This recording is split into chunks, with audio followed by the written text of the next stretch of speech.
Many years ago, in the quiet desert town of Jaisanpur, deep in the heart of India, a boy was born beneath a moon no one in the village would ever forget. His name was Veerraj. He was the son of a poor weaver and a mother who died only weeks after bringing him into the world. The old women whispered that the moon that night had darkened unnaturally, and that the bhutas, restless spirits that wander between dust and dreams, had left something behind in the child's cradle. By the age of 6, Veerraj had already begun to dream. But these were not the soft dreams of childhood. His nights were filled with screaming winds, skeletons buried beneath shifting sand, rivers turning red, and armies disappearing into storms. And in every dream, there was always a crow. Perched high on the wall of a crumbling palace, watching him, blinking once before vanishing into smoke. Veerraj would wake shaking, drenched in sweat, and then he would paint. At first it was on scraps of cloth using crushed marigolds, soot and turmeric. Later he painted on broken tiles, old doors, discarded scrolls, anything he could find. His father allowed it. He believed the painting calmed whatever darkness lived inside the boy. But when Veerraj turned 16, the town monk noticed something terrifying. One painting showed camels burning beneath a crescent moon. Weeks later, news arrived of a trade caravan from Jaisalmer destroyed in flames. Another painting showed a stepwell near Mandor collapsing into darkness. Days later, it happened. 9 people died. After that, the visions came faster. A village burning in Gujarat, the death of Rao Maldev of Marwar, an assault on Ranthambore. Every painting arrived before the tragedy itself, and soon fear spread through Jaisanpur like poison. Some called Veerraj a Chudail Kachaya, a witch's shadow. Others whispered that Bhairav spirits had marked him, that he could see through the veil separating the living from the dead. People stopped meeting his eyes in the market. Children crossed the street when he passed. Then one night, Veerraj painted a Rajput king bleeding alone on palace steps, betrayed by his own brother. Before dawn, armed riders arrived at his home, the king's men. They brought sweetmeats laced with poison. Veerraj survived, but something inside him broke. Terrified of what his paintings were becoming, he burned his brushes and locked away his colours. Yet the dreams only grew worse. Without painting, the visions clawed at his mind. He stopped eating, stopped sleeping. Sometimes he screamed at corners of empty rooms, as though something stood there, watching him. Desperate, his father took him to Survas, a government asylum hidden inside an abandoned haveli once owned by a Mughal governor. There, guards locked Veerraj inside a narrow room with cracked walls and iron windows. The doctors called him mad. But he wasn't mad. He was trapped somewhere between waking and dreaming, and still, he painted. With tea, with soot, sometimes with his own blood. He painted floods swallowing farmland, a girl dancing through ruins with a burning veil, a white horse drowning in a river that had already dried decades before. The nurses grew frightened. Then one patient died, only hours after Veerraj painted his face melting beneath the sun. After that, even the guards avoided his room. Yet madness never fully claimed him. When he finally emerged months later, he was quieter, calmer, almost hollow. And waiting outside the asylum gates was his father. That night, beneath a neem tree lit by a single oil lamp, they spoke for the first time in months. "I never believed you were cursed," his father said softly, his eyes heavy with guilt. "I was only afraid of what people would do to you." Veerraj stared into the darkness for a long moment before answering. "It's not a gift," he whispered. "It feels like a wound that never closes." His father nodded slowly. Then we make sure no one else sees it. From that night onward, Veerraj painted only in secret. A locked room inside their mud brick home became his entire world. Only his father was allowed inside, and eventually the people of Jaisanpur believed the nightmares had ended. Peace returned to the town. But beneath the floorboards of that hidden room, wrapped tightly in old cotton cloth, lay paintings no one else was ever meant to see. Emperors kneeling before shattered thrones, creatures with too many eyes walking through fire, and one final painting. Veerraj himself, much older now, standing before the gates of a temple that should not exist. And high above Jaisanpur, in the ruins of an ancient watchtower, a lone black crow still waited, watching. It was the year the monsoon never came to Jaisanpur. The wells that had once overflowed with cool water now echoed with emptiness. Villagers lowered their buckets and heard only the dry scrape of rope against stone. Day after day, the sky remained pale and lifeless. First white, then grey, then brown with dust. The wind no longer carried rain, only the smell of scorched earth and dying things. Fields of sorghum and millet withered before they could bloom. Cattle wandered through the streets with their ribs showing. Goats cried until their voices cracked into silence. Even the birds disappeared. And with hunger came desperation. By the time the festival of Gangaur arrived, Jaisanpur no longer felt like a living town. The temples closed before sunset. No drums echoed through the streets, no music, no prayers, only whispers. Then the breaking began. The villagers forced open the outer grain chambers, ancient clay silos meant to be touched only during famine or war. Locks were smashed apart, storage jars shattered against stone floors. Men and women clawed through grain dust, searching for anything left behind. A handful of lentils, one grain of rice, anything. And one night, they came to the weaver's house. Not for his cloth, not for his colourful shawls or embroidered silks. They came searching for wheat. The thieves slipped through the backyard and crept down the old stone steps leading beneath the house. They expected hidden flour sacks, dried pulses, maybe rice stored for survival. Instead, they found bundles of cloth, dozens of them, carefully wrapped, hidden away in the darkness. One of the men lit a lantern. Another slowly pulled back the nearest covering, and the room fell silent. Canvas after canvas stared back at them, paintings no one could understand. A blood-red sky hanging over a crumbling fort, a caravan swallowed by a storm of ash, children reaching from the depths of dry wells, soldiers dissolving into dust, faces screaming from the darkness with hollow, eyeless sockets. One thief dropped the lantern. Another stumbled backward, whispering prayers under his breath. The villagers had believed Veerraj's nightmares had ended long ago, but the seller told a different story. By morning, the secret had spread across Jaisanpur. Before noon, the paintings were hanging from the broken walls of the abandoned fort near the market square. Half the town gathered beneath them. Old men leaned on walking sticks. Women clutched their children tightly. No one spoke. They only stared. And somehow, the paintings seemed to stare back. Some images showed disasters the town already remembered: the Great Drought, the Bhilwara Plague, the bandit raids along the salt roads. But others showed things that had never happened. A royal elephant charging through palace corridors, crushing nobles beneath its feet. A queen in a silver veil, kneeling before a throne reduced to ash.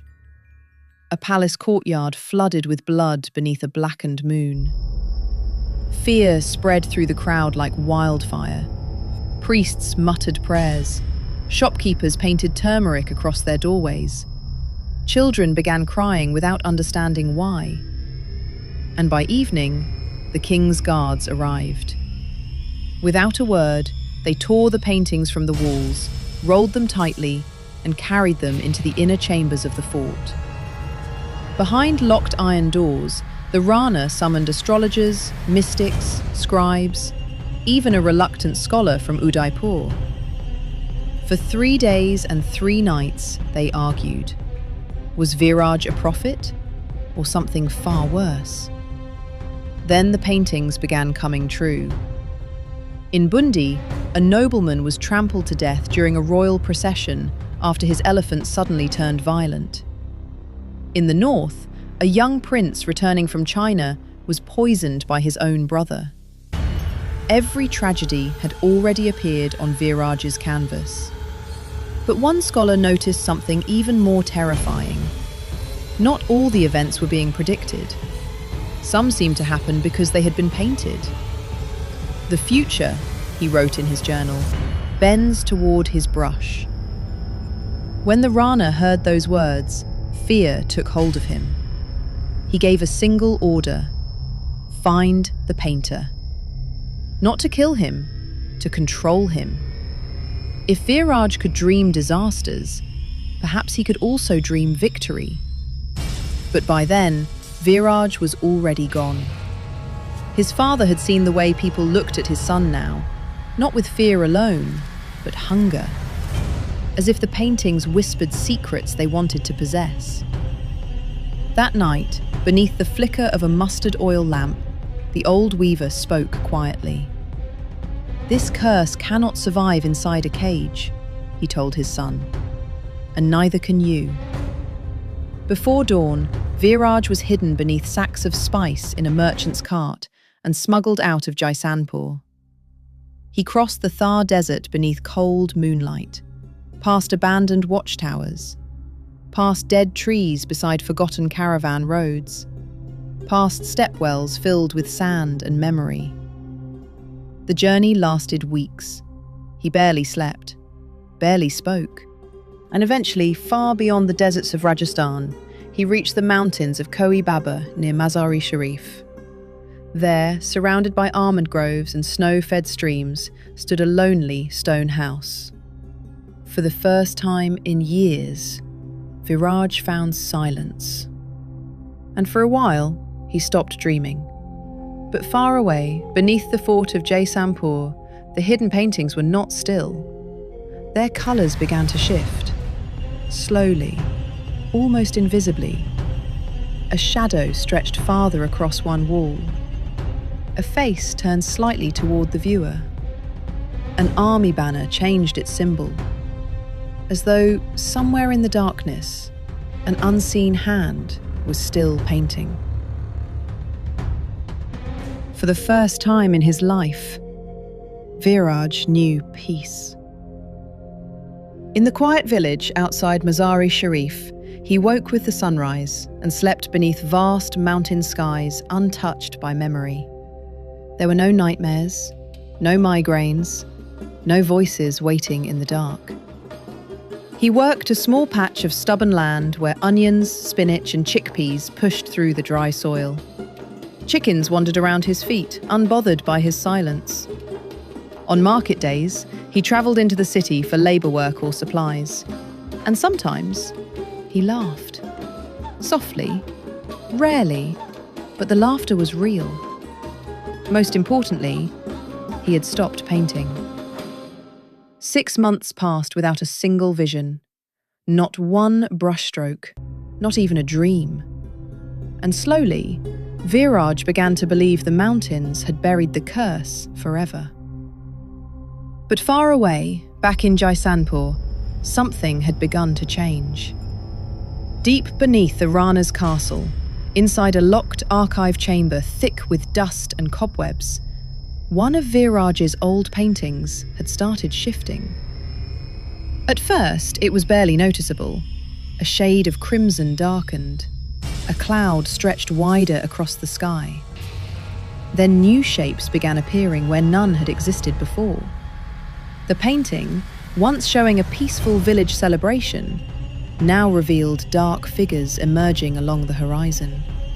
Tall, bent, faceless, moving toward the village. It was a cleaning girl who first noticed. Terrified, she called her supervisor, who summoned the Rana's scholars. Under trembling lamplight, the old men studied the canvas in silence. "The paint is dry," one whispered, "but somehow still changing." Word soon reached the Rana himself. "He was never just a painter," one astrologer said shakily. "He was a vessel, a seer." "No," the temple priest replied quietly, "a door." That same night, they summoned Veerraj's father. The old weaver listened in silence, his jaw tight, his eyes hollow with dread. And for the first time in months, he wrote to his son. The message was brief, hidden inside a spice merchant's pouch traveling north. Before sealing it, the old man whispered a prayer beneath his breath. "Let this reach him before something else does." Weeks later, the letter arrived in Mazar-e-Sharif. The envelope was addressed to Abdel Ghani, the false name Veerraj now lived under. He read the letter once, then again. His hands trembled. "The paintings are changing on their own. People are afraid. Are you dreaming again?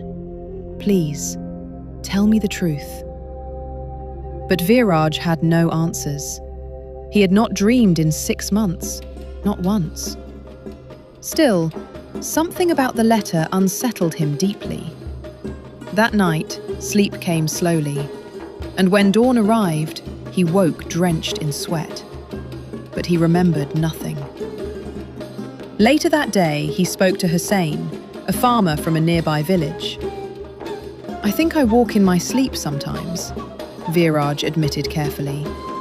"I wake feeling strange, like I've been somewhere else." Hussein frowned, but agreed to help. For 3 nights, Hussein, his wife, and their daughter watched over him while he slept in their guest room. The first night passed quietly, then the second. By the third, they began to relax. Hussein dozed in his chair. His wife slept wrapped in a shawl beside the stove. No one noticed Veerraj rise from bed and step outside into the moonlight. Just before dawn, Hussein's daughter woke to use the outdoor toilet. And there, in the garden, she saw him. Veerraj stood barefoot beneath the pale moon, perfectly still. One hand gripped a thin stick. The other moved slowly through the air, as though painting on an invisible canvas only he could see. The girl froze, then quietly called for her parents. Together they watched in terrified silence as Veerraj continued tracing strange shapes into the empty night. His eyes were open, but lifeless, his body rigid, entranced. Hussein approached carefully and touched his arm. Veerraj allowed himself to be led back inside without resistance. He lay down on the bed, closed his eyes, and became still again, as though nothing had happened. They locked the door after that. The next morning, over tea and flatbread, they told him everything. Veerraj listened without speaking. His throat tightened. Then, forcing a weak smile, he waved it away. "Probably exhaustion," he muttered. "Thank you for helping me." But when he returned home, he sat alone for hours staring at his hands. What had he painted? He remembered no dream, no vision, no pain. And yet something had moved through him while he slept. Something untouched by distance, or peace, or new names. That night, for the first time in half a year, Veerraj placed a blank canvas before himself. His hand trembled above it. Then he began to paint. The brush moved almost on its own. Fog-covered hills emerged first, then a ruined watchtower, then a road littered with ash and bone. And standing at the edge of it all, a faceless figure with outstretched arms, as if calling something upward from beneath the earth. After the final painting, Veerraj finally understood. There was no mountain high enough, no false name hidden well enough, no border wide enough to keep out what pursued him. Not kings, not crows, not curses. Because it wasn't outside him, it was within. The brush had never truly left his hand. Even in sleep, it painted, through him. He had considered escape. He had even considered getting rid of his hands. "If I no longer have hands," he whispered to the shadows one night, "then I can't be their painter." But the thought withered almost as soon as it bloomed. What if they make you hold the brush with your mouth? What if they guide your feet, like a child learning to walk? What if you paint without touching anything at all? He could not escape. He could only return. And so he did. The caravan took 3 weeks. He said little, ate less. By day, he stared across the sands like he was watching an invisible storm. By night, he dreamed of staircases that led nowhere, and birds with no eyes. When he reached the outskirts of Janespur, he waited until sunset. He wrapped his face in a cotton scarf and slipped through the alleyways, like smoke. He didn't go straight home. He waited behind the tannery until the sky turned black. Only then did he approach the door. His father opened it before Veerraj could knock. The old man said nothing, only pulled him into a trembling embrace. His hands were rougher now, his eyes ringed with sleeplessness. "You shouldn't have come," he whispered. "The Rana's guards still ask about you." "I had to," Veerraj replied. They spoke all night. Veerraj told him everything. The sleep painting, the empty dreams, the stick in the garden, the faceless figure on the ruined road. And then, softly, "I think I'm not meant to live." His father's eyes didn't widen. They didn't blink. They just filled. "I thought that once too," the old man said. "When your mother died, I sat by the well and thought the same thing. But you cried that night, not like a child, like something older. That's when I knew something had chosen you. I don't know why, but if it chose you, then you are not meant to surrender." Veerraj lowered his eyes. "Then what am I meant to do?" His father rose, disappeared into the back room. He returned with something tightly wrapped in cotton cloth. An old canvas. Veerraj's hands trembled as he unrolled it. It was the first painting he had ever done. Crude lines drawn with turmeric and soot on rice cloth. A crow perched above a cracked palace gate. But now, new cracks had formed. Lines that hadn't been there before. And in the corner, almost faded into the texture, another figure had emerged. Him. Older. Standing at the foot of the same palace. But this time, his hands were not trembling. This time, they were empty. "I don't understand," Veerraj whispered. "You will," his father said. And then the knock came. Not hard, not urgent, just 3 steady taps. They froze. Another knock. Then silence. Veerraj walked slowly to the door. His father tried to stop him, but the painter's eyes were distant, half dreaming. He opened it. No one stood outside, only a canvas leaning against the threshold. He turned it over. It was blank. But even as he stared, faint brushstrokes began to emerge. First, a sky, then a painting studio, and then his own face. Older still, wiser, not afraid. Behind him, shadows fleeing, and overhead, the crow looking at the studio's door. He looked at his father, eyes wide. I think I understand now. And for the first time in years, Veerraj stepped into the night, not as prey, but as a painter who had accepted his brush.